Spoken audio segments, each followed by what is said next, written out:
Olá, este é o programa Segurança Pública em Debate, uma realização do Sindicato dos Delegados de Polícia do Estado de São Paulo, da Associação dos Delegados de Polícia do Estado de São Paulo, do Sindicato dos Delegados de Polícia Federal do Estado de São Paulo e da Associação Nacional dos Delegados de Polícia Federal.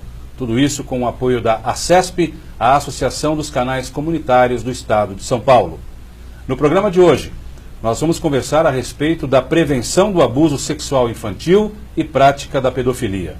E para falar sobre este assunto, está conosco aqui a doutora Mariana da Silva Ferreira, ela que é médica legista e sexóloga criminal.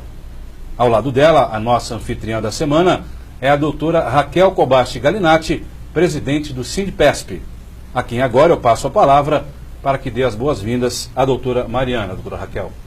Doutora Mariana, é uma imensa satisfação e honra tê-la aqui neste programa, e eu tenho certeza que hoje será um programa muito educativo para elucidar à população maneiras de se prevenir contra esse hediondo crime. Eu que agradeço o convite, me sinto honrada também, e ter a oportunidade de falar para mais pessoas a respeito da prevenção ao abuso sexual infantil, que é tão importante, né, nos dias de hoje. E de antemão eu parabenizo pelo brilhante projeto. Eu que agradeço. Aliás, falando nisso, foi criado em 2014, chama-se Prodix, é um projeto social sem fins lucrativos de prevenção ao abuso sexual infantil e promoção da dignidade sexual.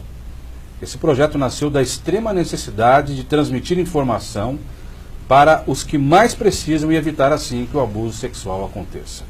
No site do projeto, doutora Mariana, está escrito como forma de depoimento da senhora, abre aspas, após tantos anos atendendo vítimas de abuso sexual no IML de São Paulo, com mais de 2.000 exames realizados, percebi que muitos dos casos poderiam ter sido evitados se os envolvidos tivessem informações básicas de prevenção. Senti necessidade em falar mais sobre o assunto, ir além, fecha aspas. De que forma a senhora percebeu isso anos atrás e de que forma acredita hoje que seja possível mesmo impedir essa atrocidade, que eu vou nominar esse crime como uma atrocidade, somente com informações? Então, eu entrei diretamente, né, após a academia de polícia, eu entrei diretamente para a sexologia forense. Até então eu não conhecia a fundo a questão do abuso sexual infantil, só que aí eu comecei a ter muito contato com crianças, o que para mim foi uma surpresa, porque quando a gente pensa em estupro, a gente associa, né, de uma forma geral, que seria uma mulher adulta abordada em via pública por um desconhecido, que mas é não, clássico, né? Que é o clássico, e é o que a maioria das pessoas acredita que seja a realidade do estupro, mas não. A maioria dos meus atendimentos correspondiam a crianças. E eu percebi... Criança, abaixo aí de 13, 12 anos, abaixo, na verdade existem estimativas que mostram que abaixo de 14 anos correspondem à maior incidência do estupro, né, perfazendo aí mais de 50% dos casos denunciados, e tanto pelo Disque 100 quanto pela secretaria. E aí isso me chamou muita atenção, porque eu percebia que as crianças repetiam muito o discurso da história, como aconteceu, de que forma aconteceu, como foi abordada, né, como os abusos iniciaram, porque o abusador, ele tem uma prática, é um processo de abuso, ele não chega diretamente na criança e promove as penetrações, como a maioria das pessoas também acredita, que o estupro seja unicamente a penetração. Ele vai com práticas físicas menos invasivas porque ele quer manter a criança, né, com ele, para que ele continue tendo as práticas sexuais com a criança. Então são aquelas práticas menos invasivas até terminar nos casos mais graves das grandes penetrações, e aí aparecem as lesões para a gente. E doutora Mariana, é muito importante até informar a população e os telespectadores que estão nos assistindo que este pedófilo, esse criminoso, ele não tem a aparência muitas vezes de um monstro. Muitas vezes é uma pessoa muito sociável, muito alegre, comunicativa, aquele tiozão que seduz a criança de uma forma muito gentil até angariar a confiança dessa criança. E também pedofilias não sei se eu estou errada, pedofilia é justamente o crime praticado contra a criança, não adolescentes. A gente tem a definição médica, existe uma diferença entre a definição jurídica e médica da pedofilia. A definição médica é que a pedofilia seja um transtorno de preferência sexual, que seria um transtorno psiquiátrico, né? A gente vê a pedofilia dessa forma. Só que existem os abusadores sexuais gerais, que não correspondem, em sua maioria, aos pedófilos que são portadores da doença, tanto é que a gente tem estudos que demonstram que apenas 20% desses agressores sexuais que a gente tem, já encarcerados, apenas 20% têm o diagnóstico confirmado da doença chamada pedofilia. Então, muitas vezes, aqueles que têm a doença pedofilia não praticam crime. Não, não necessariamente. Não necessariamente. E aí, os agressores sexuais em si, eles têm vários motivos para ter práticas sexuais com criança, e um desses motivos é ser portador da pedofilia, mas não necessariamente. A gente faz uma confusãozinha chamando todos de pedófilos, mas na verdade eles são agressores sexuais. Criminosos. A única pessoa que pode dizer que ele é portador de uma doença mental, de um transtorno psiquiátrico, é após uma avaliação psiquiátrica. Coisa que não é feita de início, né? É um procedimento. Então, primeiro ele é denunciado, ele é encarcerado e depois ele é avaliado. Só que nós chamamos já diretamente esse indivíduo de pedófilo. E a gente acaba beneficiando indiretamente, porque se a gente diz que esse indivíduo é portador de uma patologia, de uma doença, que é inimputável, exatamente, ou que ele tem uma pena diferenciada, e não é a realidade. Sim, é aquele que não tem discernimento do que está fazendo. Eles têm, além de ter discernimento, eles são pessoas extremamente inteligentes. Eles são muito preparados. Primeiro eles ganham confiança da família, depois eles ganham a confiança da criança, para que a família tenha, né, a segurança de deixar a sua criança com esse indivíduo. Lembrando que tanto homens quanto mulheres abusam, mas na sua maioria, mais de 96% são agressores do sexo masculino. Então, por isso que a gente tem uma tendência a referenciar no masculino. E o que acontece? Eles ganham essa confiança para que eles possam ter acesso à criança. Não são monstros, não tem cara específica. Você não pode olhar para o indivíduo e falar, nossa, ele tem cara de abusador, ele tem cara de pedófilo, né? Eles são pessoas muito bem apessoadas, muito agradáveis, porque eles precisam ser. Eles precisam ganhar a confiança de todo mundo para não chamar atenção em relação à sua vida secreta. Porque essa parte do abuso sexual infantil eles fazem secretamente. Diferentemente de um crime que se consuma no ato, por exemplo, um estupro no meio da rua de uma mulher, esse tipo de crime contra crianças, ele tem que conquistar a criança para que a criança ceda de uma forma natural, achando que aquilo é uma brincadeira lúdica. Exatamente. Eles ensinam, na verdade, quando você conversa com os agressores, eles dizem que eles precisam acostumar a criança primeiro ao corpo deles. Então eles começam com pequenas carícias, um abraço apertado, senta no colo do tio, e aí depois um beijinho no rosto. E eles tentam fazer isso na frente do cuidador, da mãe e do pai. Por quê? Porque se a criança está tendo contato físico com ele e a mãe e o pai está presente, para a criança, como que ela entende que está tudo bem? Se o titio está mexendo assim comigo, mamãe e papai estão vendo, é porque é normal, porque pode. E aí eles vão evoluindo, né? Isso é sórdido. É sórdido, mas é uma prática comum. É uma prática comum. E ainda que eles não tenham essa doença chamada pedofilia, mas eles têm várias outras. Sim, eles podem ter diversos diagnósticos psiquiátricos, mas que a gente sempre quer ter uma justificativa mental, né? Não é possível, né, para a maioria das pessoas... Não é possível que sejam tão maus. Não é possível que não seja um doente mental. Tem que ser um doente mental. Mas a psiquiatria ainda não achou esse diagnóstico. Essa abordagem, não achou esse diagnóstico. Tem que empurrar para o lado do transtorno mas a gente acaba beneficiando esses indivíduos, porque eles são vistos de uma... de você fazer isso. E ele faz. Mas será que ele tem noção disso? Ele já... Não, ele faz de propósito. A forma como ele faz na frente dos pais são formas iniciatórias. São táticas. Mas será que será que ele previu? Ele está fazendo isso premedita. De propósito? Sim, de propósito. Para a criança não se rebelar mediante um toque. Então, um abraço é normal, mas é normal. Um beijo é normal, mas disso evolui para situações realmente sexuais criminosas. Mas como que os pais sabem, por exemplo, se realmente, por exemplo, num caso em que está havendo esse tipo de carinho de forma inocente mesmo, uma pessoa que não é um pedófilo, nem vai praticar nada depois, ou uma pessoa que tem a intenção escusa disso? Como saber? Como o pai faz para saber? O que eu costumo levar nas palestras e nos cursos é o comportamento. Eles não têm uma cara, né, um aspecto físico, mas eles têm um comportamento em comum. E uma das coisas que chama muita atenção em relação ao agressor sexual de crianças é o que? Ele tem um excesso de atenção às crianças. Ele tem uma preferência em estar com as crianças. É que nem quando tem o churrasco da família. Esse indivíduo, o foco dele não são os adultos. O foco dele são as crianças. Aquele e ele tio sempre que quer ficar jogando exatamente, bola. quer levar para dormir em casa. Agora nenhuma jogar bola. Aquela insistência. Mas o que eu mais escuto no IML é assim: nossa, doutora, a gente nunca imaginou que ele pudesse fazer uma coisa dessas. Ele é amigo da gente há décadas, ele é nosso melhor amigo. Como é que ele foi mexer com a nossa criança? Tá? Então, essa é a maior surpresa mesmo dos familiares. Mas lembrando que os principais abusadores de crianças, eles estão dentro de casa ou têm fácil acesso a ela. Tá? As estatísticas demonstram que os principais abusadores de crianças são os familiares e os conhecidos da família. Por último, né, vem uma pequena porcentagem de indivíduos que estão fora, desconhecidos ou conheceu há pouco tempo. Tá? Coisa, né? É impressionante. É um mundo impressionante esse. E a senhora se assustou, entre aspas, claro, quando começou a trabalhar com isso? Me assustei muito. Na verdade, o Prodigues nasceu depois que eu atendi uma vítima muito grave, que era uma criança de 4 anos, uma menina, e ela tinha lesões gravíssimas. E nesse momento, eu entrei em choque. Né?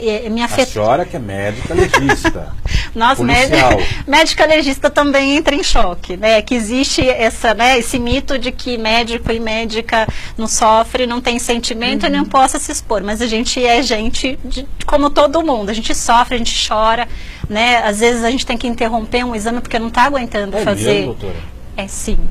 Eu realmente não imaginava isso. Não. Sim. E nesse caso eu entrei em choque e foi um conflito muito grande para mim, porque mexeu muito emocionalmente comigo, fisicamente, profissionalmente, e eu quis deixar a carreira depois que eu atendi essa criança, porque eu disse para mim mesma que eu não queria mais ver esse tipo de situação, mas não me permitia, não queria mais. E aí cheguei a pegar a cartinha de exoneração lá na superintendência, e aí várias coisas aconteceram assim na sequência, que me fez parar para pensar, e aí eu descobri que eu só ia conseguir continuar trabalhando no IML se eu fizesse alguma coisa diferente. Porque quando chega no IML, já foi. A gente fala que é o ponto final. A agressão já aconteceu. Não tem mais nada que se possa ser feito, além de um bom atendimento, é claro. E aí, só que para mim já não era mais o suficiente. Aí eu resolvi trabalhar na outra extremidade, que é na prevenção, para tentar deixar que elas chegassem comigo lá no IML. Então agora eu quero interromper. Diga. Porque o primeiro bloco acabou, o tempo acabou. Tá. E no segundo bloco vamos falar bastante do Prodigues. Ótimo. Que é justamente esse ponto que a senhora parou agora, tá bom? Tá ótimo. Segurança Pública em Debate, o primeiro bloco do programa de hoje fica por aqui, segundo bloco já. Não saia daí.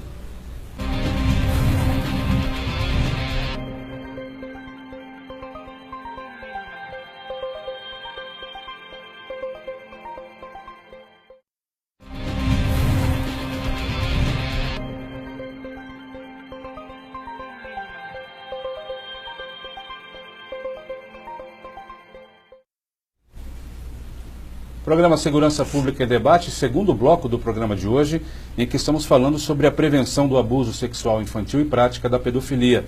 Temos conosco aqui hoje a doutora Mariana da Silva Ferreira, médica legista, sexóloga criminal, e também doutora Raquel Kobashi Galinatti, presidente do Sindipesp. Doutora Mariana, eu interrompi a senhora no bloco passado para que agora a gente fale realmente desse projeto importante, o que ele faz, como faz, enfim, vamos dar um panorama geral sobre o... Aliás, primeira coisa, por que Prodigues? Prodigues surgiu pela questão de trabalhar com estupro, né? Crimes de estupro, inicialmente. Mas aí veio, como o estupro é um crime contra a dignidade sexual, o Prodigues veio para prevenção. Então é pró-dignidade sexual. Seria um trocadilho entre as duas palavras, tá? Que eu pensei. E eu queria trabalhar com dignidade sexual, promover a dignidade sexual através da prevenção do abuso sexual, e aí o nome foi escolhido assim. A senhora, em vez de deixar a carreira, foi para o outro lado da ponta, justamente para tentar evitar essa atrocidade chegar ao IML, etc. Como é que a senhora vê, nesses 4 anos, já que foi criado em 2014, a evolução desse intento da senhora? Está progredindo? Está indo bem? Tá, é um resultado fantástico. Na verdade, quando eu criei o Prodigues, eu criei meio que para me ajudar, né? Eu queria falar a respeito disso, porque é muito difícil trabalhar com violência. Quem trabalha com violência entende. A gente não pode chegar em casa e conversar com o marido ou com os filhos a respeito de violência. É muito difícil. Então, falar a respeito me ajudou bastante. E eu consegui atuar na sexologia forense de uma forma diferenciada, mais humanizada. E eu comecei a levar palestras gratuitas para quem solicitasse. No início eu ia de porta em porta, batia numa escola, num posto de saúde, numa igreja, e as pessoas aceitavam e eu levava o material que eu montei pensando naquelas informações que eu recebia no IML. Então, como é que eu posso fazer para evitar, né, para ensinar esse cuidador, por exemplo, essa avó que cuida de 3 crianças, como é que ela pode identificar que a sua criança possa estar sendo vítima de abuso? Né? Que tipo de comportamento ela pode apresentar? Então, eu montei um material extremamente acessível para todos os públicos e com dados oficiais. O grande diferencial do Prodigues é que a gente trabalha com dados oficiais, artigos científicos, dados das secretarias, enfim, só que de uma forma que qualquer público entenda, de uma forma bem acessível e personalizada. E aí eu fui percebendo que as pessoas foram se interessando e eu fiquei surpresa em saber que essas pessoas não têm esse tipo de informação. Porque elas têm sensacionalismo. Quando a senhora chama, desculpe interrompê-la, mas é porque quando no site está escrito informações básicas, o que seriam as informações básicas que a senhora passa que as pessoas não têm? A senhora ficou surpresa de saber que elas não tinham? O simples fato de saber que como limpar uma criança. Como higienizar a vulva de uma criança, a parte íntima, principalmente de uma menina. Por exemplo, a gente recebe muito mães que chegam assim: ai, doutora, eu fui limpar e aí o buraquinho estava maior da vagina, eu acho que ela foi estuprada. Isso é uma característica natural de uma genitália feminina. Dependendo da posição que ela é exposta, esse buraquinho vai aumentar de tamanho. É então natural. Não é um indício. Não é indício de estupro. Então, mas as pessoas se afligem com isso. Ou comparam com as outras meninas da família, porque a prima é menorzinho o buraco da vagina, a entrada da vagina, né? Agora, da minha está muito grande, então elas fazem, por incrível que pareça, elas fazem essa comparação. Então, eu levei esse tipo de informação que precisa limpar. Como limpar? Por exemplo, às vezes eu pego meninas com 6, 7 anos de idade que nunca foram higienizadas. Eu chego a retirar crostas de sujeira da parte íntima dessa criança. Porque a mãe não quer pôr a mão, né? Porque as mães acham que se forem limpar, tem o mito de tirar a virgindade de uma criança, dependendo da forma como se faz a higiene, e ela não deixa a criança se limpar também. Então, sabe, coisas que são básicas para mim ou para você, não são básicas para eles. Doutora Eles Mariana, não têm essas informações. Doutora Mariana, primeiramente eu tenho que elogiar muito a sua iniciativa. Como delegada de polícia também, fazemos parte da mesma instituição Polícia Civil, a gente sabe que muitas vezes estamos limitados e até mesmo impedidos de poder prestar um serviço de acordo com a potencialidade como poderíamos prestar, porque muitas vezes a gente não tem condições e estrutura do próprio Estado. E você foi além. Você utiliza suas horas de lazer, suas horas de descanso, para fazer um bem à sociedade.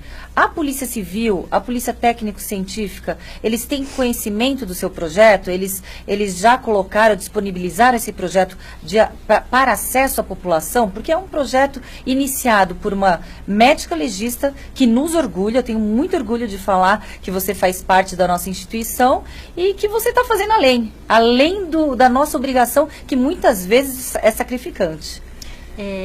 Não no sentido, assim, quando o projeto foi criado, que nem eu te falei, né? Falei para vocês, não tinha essa pretensão de ganhar a dimensão que ganhou hoje. Hoje a gente vai para todos os estados do país. Nossa. Né? Por exemplo, até o final do ano a gente vai para Belém do Pará, a gente vai para Salvador, a gente já pegou todo o sul e sudeste levando para Prodigues. Então, para mim, isso foi uma surpresa, porque eu queria fazer alguma coisa, eu queria compartilhar o conhecimento que eu tenho, mas de uma forma respeitosa, porque eu não queria levar tragédia, fotos assustadoras, sensacionalismo. Eu queria ensinar as pessoas a identificarem um abuso. Esse era o grande objetivo, identificar o abuso e o abusador e saber enfoque. o que fazer nessas situações. Então, não houve uma intenção de unir secretarias ou informar secretarias ou pedir auxílio de secretarias. Na verdade, o projeto ele veio, eu uso os meus recursos próprios, em alguns lugares as pessoas auxiliam na hospedagem, no transporte, mas é uma doação mesmo. Eu encarei isso como uma doação e para mim é muito gratificante. Você pode falar para os telespectadores qual é o site, qual é o telefone, como as pessoas podem ajudar no Prodix? Sim, nós estamos em todas as redes sociais, no Instagram. E falar nisso eu conheci pelo Instagram. Eu que mandei uma mensagem. A senhora pode olhar para cá? Aqui, ó. Então, estamos no Instagram, no Prodix Oficial, @Prodix Oficial, no Facebook é Prodix, Prodignidade Sexual, e o site é prodix.com.br. Quem quiser ajudar, conhecer o trabalho, fica à vontade, será muito bem-vindo e bem-vinda. Maravilhoso. Esse trabalho que a senhora realiza hoje, ele então, portanto, ele é entre aspas, um plus a mais do que o trabalho da senhora como médica legista, ou seja, isso aí é algo além, como a doutora Raquel disse. Exatamente. Como é que a senhora concilia? Então, eu sou médica legista, eu sou do núcleo BMCare, do programa BMCare, aqui que fica no Hospital Pérola Byton. Tenho orgulho de fazer parte dessa equipe de médicas extremamente especializadas em sexologia forense. Valorosos. Porque nós só atendemos vítimas de violência sexual vivas, de São Paulo e Grande São Paulo, todas as vítimas, mulheres de qualquer idade, meninos até 14 anos incompleto. E essa parte que veio doutora, do Prodix... E só um parêntese, é uma demanda absurda. Absurda. Porque eu, como delegada, em plantão, eu já mandei diversas vezes por Pérola. Mesmo, sim, doutora? e os nossos números só aumentam. Só aumentam. Cada ano aumenta cada vez mais. Porque é uma referência, é uma violência que é avassaladora para a família, né? Sim, principalmente para a vítima. Eu moro do lado do Pérola Byton. Você mora ali na Brigadeiro? Isso. Não na Brigadeiro, mas numa rua paralela. Outro dia, passando em frente, eu vi uma senhora sair do Pérola Byton. Era nítido que ela era mãe de alguma... Ela estava transtornada. Até minha mulher comentou comigo, ela está transtornada. Sim. E a gente falou, meu Deus, ela saiu de lá, você já sabe, né? Sim. Eu já sei. Então isso que fala, o estômago de um médico, de um enfermeiro, de um delegado de polícia que lida com isso diretamente. Nós, jornalistas, não lidamos tão diretamente com essas questões. Quando a gente vai cobrir ou reportar, já está tudo feito. Os delegados já fizeram, os médicos legistas também. Então a gente apenas reporta e já dói. Imagine para vocês, profissionais da polícia. É muito doloroso, porque eu falo que o que as pessoas escutam falar ou veem alguma notícia, nós pegamos nas mãos. Então, nós examinamos, nós conversamos com essa vítima, tocamos na região onde ela tem mais dificuldade de ser tocada, que é a região do abuso. Então, não é fácil. E o Prodix, ele veio como de caráter social mesmo, não relacionado à médica legista em si, mas como a Mariana atuando fora do IML. Esse é o meu papel social, vamos dizer assim, uma forma de retribuir tudo que eu já recebi aí nessa vida, que eu costumo dizer que eu já recebi bastante, e essa é a forma que eu tenho de contribuir com a sociedade. Doutora, que é o projeto. Então, assim, de uma forma, obviamente, de uma forma bem rápida e sucinta, o que os pais podem fazer para prevenir essa prática de crimes por familiares, amigos, vizinhos e etc.? Em primeiro lugar, olhar a criança. Para você identificar alguma alteração no comportamento da criança, você precisa conhecer a sua criança. Não é um indício. Exatamente. Ela pode mudar completamente o seu comportamento de uma forma pontual. Uma criança que era de um jeito, de repente se transforma em outra. Ótimo. Mas para você identificar, você tem que olhar para sua criança. Porque hoje os pais chegam muito cansados em casa e ficam direto no celular. Tanto a criança quanto os pais ficam conectados. Então, como é que eles vão enxergar essa criança e essa alteração de comportamento? Tá? E também observar o adulto que está perto da sua criança, esse excesso de interesse por uma criança, contato físico, convites em excesso, isso tem que ser muito bem observado e tem que orientar a criança sobre o que pode acontecer e o que não pode. Quem pode tocar o seu corpo e de que forma e quem não pode. Tá? Fazer essa diferenciação do que é carinho para o que não é carinho, porque é assim que ela entende, o que é carinho e o que é dodói. Tá? Chama dodói. Dodói. Ela tem duas percepções do mundo, carinho e dodói. Se você der um beijinho na bochecha dela, é carinho. Se você der um beijinho na genitália dela, é carinho também. Se você der um beliscão no braço dela, é dodói. Se você tentar uma penetração nela, também é dodói. Essa é a percepção que a criança tem, a percepção física em relação ao contato com os outros. Então, você tem que ensinar quem pode tocar, em que momento pode ser tocado. E quais os carinhos que podem ser O que é permitido durante o banho, durante uma troca, durante um exame médico, o que é permitido? E o que não faz parte do cuidado. A criança entende muito bem quando você explica para ela o que não pode. Ela identifica na hora e dá a liberdade para a criança falar assim, olha, pode contar para a mamãe, pode contar para o papai, mamãe não vai brigar com você. Isso que é muito importante, tá? Dar um conforto, Sim. Porque muitas vezes acho que a criança também se sente até mesmo com medo. Ela é ameaçada também durante o abuso, então tem que... Se contar para a mamãe ou para alguém, né? A principal ameaça é vou matar a mamãe. Ah, meu Deus. Tá? Não, Essa não é a mais frequente. Eu escuto quase todos os dias não é isso. Por que não contou? Porque ele falou que ia matar a mamãe ou ia fazer isso com os pequenininhos. Um criminoso desse, doutora Raquel, fica preso muito tempo ou sai logo? O estupro geralmente, os flagrantes de estupro, muitas vezes os pedidos de prisão temporária, preventiva, eles são geralmente deferidos. Agora, o processo de cumprimento de pena está na legislação. É possível que um cidadão desses saia logo? Logo, assim, uns 4, 5 anos, esse é o período E que será tá, que, se doutora for um Mariana, réu ele é primário. contumaz, esse sujeito é contumaz, ele vai sair, vai fazer de A novo? reincidência é grande no caso de agressor sexual de criança. É que muitas vezes altíssima, na própria tá? cadeia eles ficam excluídos, muitas vezes eles morrem, né? Sim, Se eles existe têm um contato. código, né, Tem um código entre de eles, ética né? entre os próprios criminosos. Então, esse crime realmente é hediondo, é o mais hediondo até mesmo entre os criminosos, entre aqueles que praticam crimes. Muito bem. Infelizmente, o programa está excelente, mas eu tenho que encerrá-lo. O segundo bloco acaba de se esgotar. Doutora Mariana da Silva Ferreira, muito obrigado pela sua participação aqui hoje. Doutora Raquel Kobashi Garinatti, também agradeço a sua presença. Este foi o programa Segurança Pública em Debate. Hoje nós conversamos a respeito da prevenção do abuso sexual e prática da pedofilia. A você que nos acompanhou até aqui, o meu muito obrigado e até a próxima.